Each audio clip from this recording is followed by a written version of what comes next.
Swala la dada kuondoka hapa, wala mimi sipingi hata kidogo. Kwa sababu hapa sio kwake. Si umeelewa? Ila njia mnayotumia sio ya kistaarabu.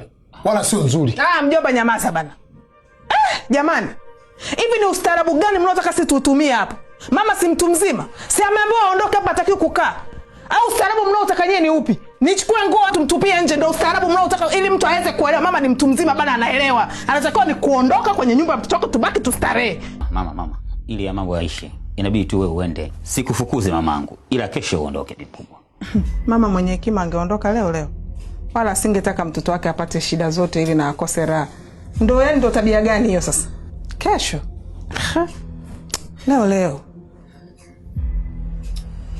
Dada kachukue nguo. Wala hata msipate shida. Begi liko hapa. Kuna maumivu, kuna mateso.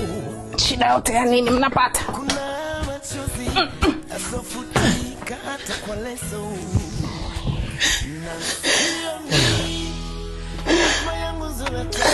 Tondoke.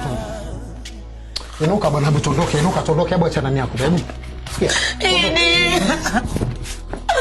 Idi mwanangu, Idi baba. Idi. Hebu tondoke. Kwa nini unakuwa kinana? Baba.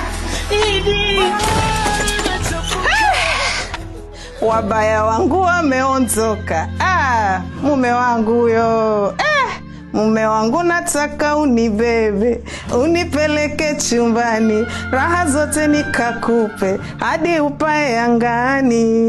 Wewe mpenzi wangu nakupenda, na mimi ndio raha zako.